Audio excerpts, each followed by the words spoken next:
হে বন্ধুরা, কেমন আছো তোমরা সবাই? মলার রান্নাঘরে তোমাকে সবাই স্বাগত জানাই। তো আজকে সেই সকাল দিয়েই অনেক বেশি বৃষ্টি হচ্ছে। তো এরকম বৃষ্টির দিনে যদি বিকেলবেলা একটু ভাজা পোড়া না হয় তা কি হয়? তো আজকে চলো বানাই সিঙ্গাড়া।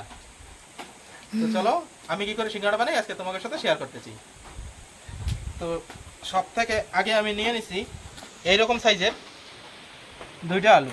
তা আলুগুলোরে প্রথমে কাটে নিচ্ছি। প্রথমে এরকম লম্বা লম্বা করে ফাড়া দেবো, তারপরে এরকম ছোট ছোট পিস করে কেটে নেব।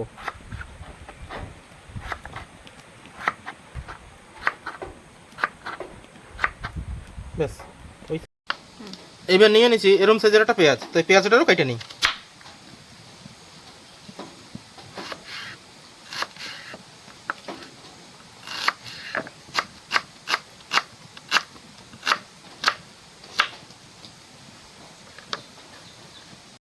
নিচে এই দুইটা আলুর জন্য এরকম সামান্য পরিমাণ অল্প একটু আদা।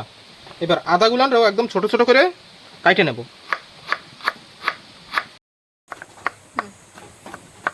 একদম ছোট ছোট করে কাটে নিছি। এইবার কড়াইতে দিয়ে দিচ্ছি তেল। তেল গরম হয়ে গেছে, দিয়ে দিচ্ছি জিরা।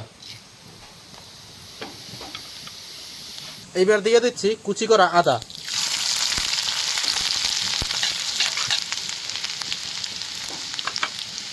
এইবার দিয়ে দিচ্ছি কুচানো আলু আর পেঁয়াজ।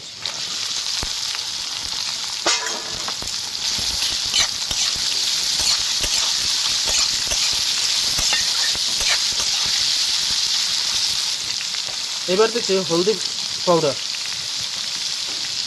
মরিচ পাউডার, লবণ,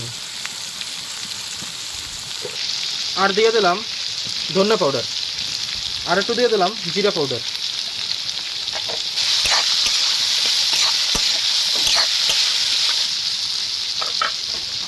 এবার ঢাকা দিয়ে দিচ্ছি, ঢাইকে আস্তে আস্তে ভেজে নেব। এই আলু ভাজা হতে হতে যে ডোটা লাগবে সেই ডোটা বানিয়ে নিচ্ছি। তার জন্য আমি নিয়ে নিলাম এরকম এক বাটি ময়দা, দিচ্ছি একটুখানি কালা জিরা, আর 2 চামচের মতো রিফাইন্ড তেল, আর অল্প একটু স্বাদ অনুযায়ী লবণ।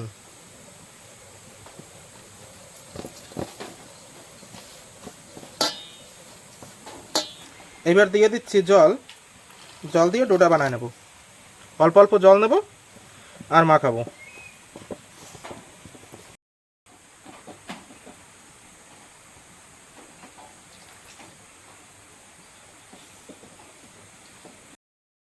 মাঝে মাঝে এরকম একটু লাড়াচাড়া দিতে হবে যাতে নিচে লাগিয়ে না যায়। প্রায় হয়ে গেছে, আর 1-2 মিনিটের মধ্যেই হয়ে যাবে।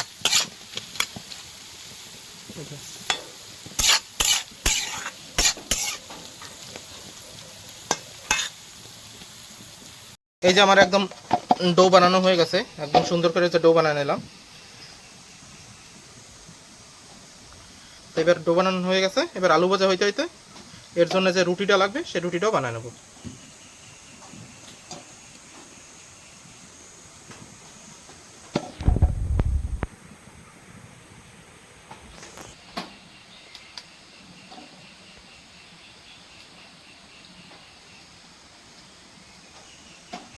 এই দেখো একদম সুন্দরভাবে লাল লাল ঝাল ঝাল করে একদম আলু ভাজা হয়ে গেছে।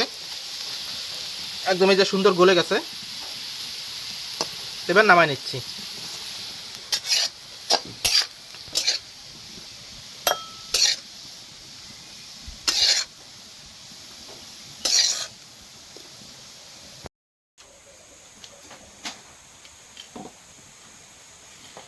আলু ভাজা কমপ্লিট।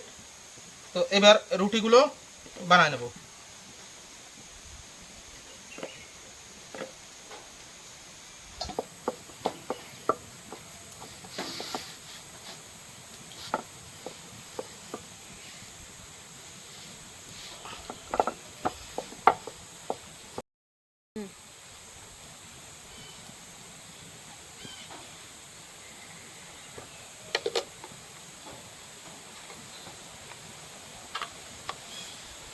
এবার বাকিগুলোও এক এক করে এরকম বেলে নিচ্ছি।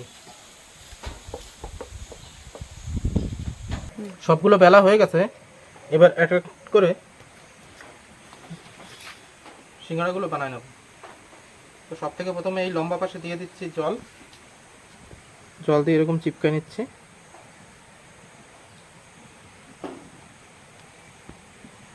এবার এইভাবে ধরতে হবে,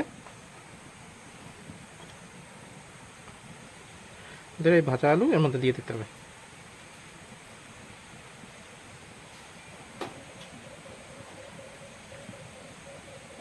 এবারের চারোপাশে জল লাগানো নিতে হবে, জল লাগিয়ে এরকম করে চিপকায় দিতে হবে এরকম।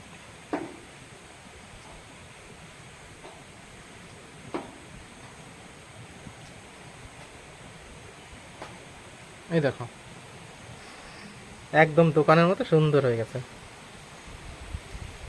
এবার এটা এই জায়গায় রেখে নিচ্ছি। এবার বাকিগুলো এইভাবে বানাই নিই এক এক করে। এই দেখো সবগুলো বানানো হয়ে গেছে। তো তেল গরম দিয়ে দিচ্ছি, তো এবার এক এক করে ভেজে নিচ্ছি।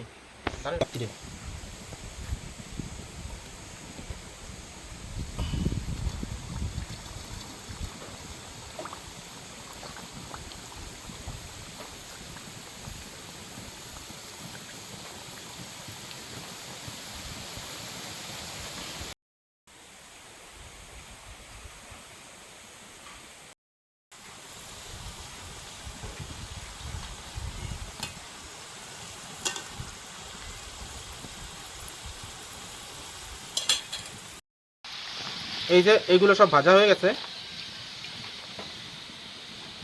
একদম সুন্দর করে গোল্ডেন কালার এসে গেছে। এবার তুলে নিলাম, এবার বাকিগুলো ভাজে নিচ্ছি।